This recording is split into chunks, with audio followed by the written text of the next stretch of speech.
بسم اللہ الرحمن الرحیم۔ ناظرین، وی لاگ نمبر 92 اور آج تیسری قسط ہے بیان حضرت اسحاق و حضرت یعقوب علیہ السلام کا۔ ناظرین، پیج نمبر 102 یعنی 102 قصص الانبیاء اس کتاب کا نام ہے۔ روزانہ کی بنیاد پر ہم آپ کے سامنے 1 2 یا 3 قصے پیش کرنے کی کوشش کرتے ہیں۔ ناظرین، تصنیف رائٹر ہیں اس کتاب کے مولانا عبد المنان صاحب۔ اس کتاب کے اندر حضور اکرم صلی اللہ علیہ وسلم سے لے کر حضرت آدم علیہ السلام کے واقعات اور قصے پیش کیے جاتے ہیں، قرآن و سنت کی روشنی میں، قرآن اور حدیث کی روشنی میں۔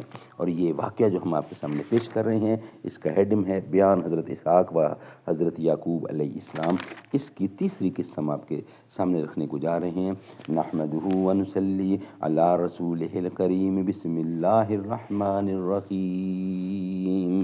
ہم کو مٹا سکے یہ زمانے میں دم نہیں، ہم سے زمانہ ہے زمانے سے ہم نہیں۔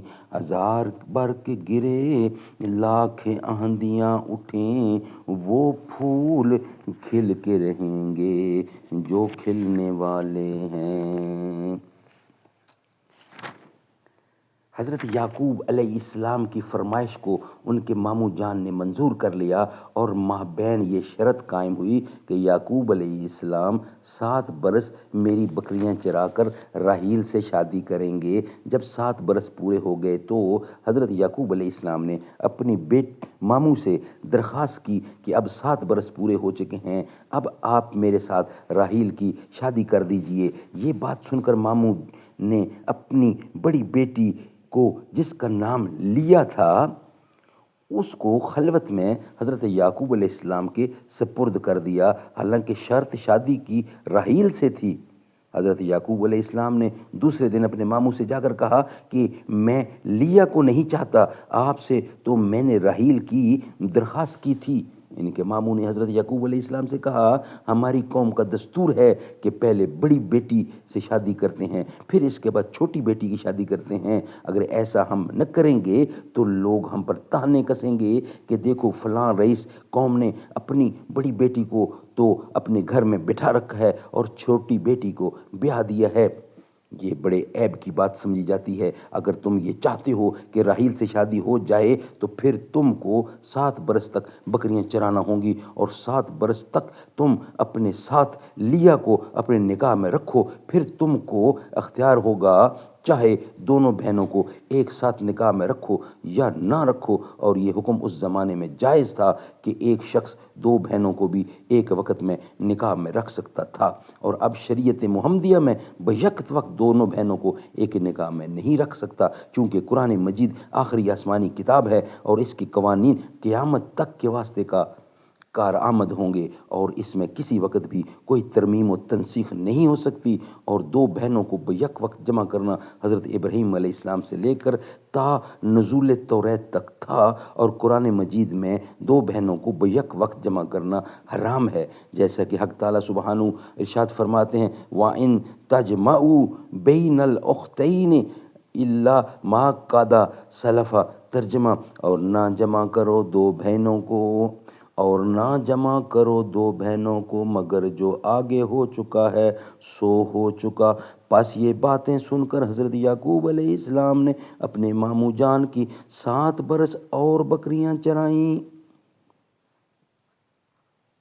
اور پھر اس کے بعد حضرت یعقوب کی شادی راحیل سے ہوئی، اور ان کے ماموں نے بہت کثیر تعداد میں مال و اسباب دے کر دونوں بیٹیوں کو اور داماد کو بھی اپنے پاس ہی رکھا۔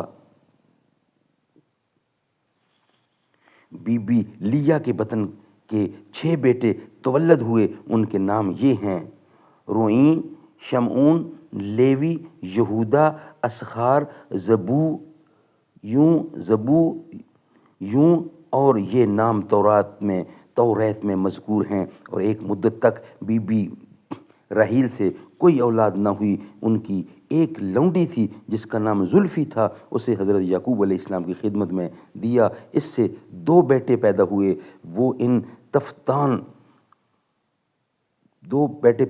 وان اور تفتان۔ وان اور تفتان۔ پھر بی بی لیا نے بھی اس پر رشک کر کے حضرت یعقوب علیہ السلام کو ایک لونڈی دی، اور اس سے بھی دو بیٹے پیدا ہوئے، اور نام ان کا رکھا کاوا اور بشرا۔ کاوا اور بشرا۔ پھر کچھ روز بعد بیوی راحیل سے حضرت یوسف علیہ السلام پیدا ہوئے۔ حضرت یوسف علیہ السلام پیدا ہوئے کس سے؟ بیوی راحیل سے۔ حضرت یوسف علیہ السلام کی خوبصورتی اور حسن و جمال ایسا تھا کہ جس کا وصف اللہ نے قرآن مجید میں بیان فرمایا ہے۔ ناظرین، یہ ویلاگ ہمارا یہاں ہی کمپلیٹ ہوتا ہے۔ نیکسٹ ویلاگ میں انشاءاللہ بقیہ حصہ ہم آپ کے سامنے رکھیں گے۔ یہ ویلاگ ہمارا یہاں ہی کمپلیٹ ہوتا ہے۔ دلوں سے غم مٹاتا ہے محمد نام ایسا ہے، نگر اجڑے بساتا ہے محمد نام ایسا ہے۔ کوئی یعقوب سے پوچھے کہ یوسف مل گئے کیسے، یہ بچھڑوں کو ملاتا ہے محمد نام ایسا ہے۔ انہی کے نام سے پائی فقیروں نے شہنشاہی، خدا سے بھی ملاتا ہے محمد نام ایسا ہے۔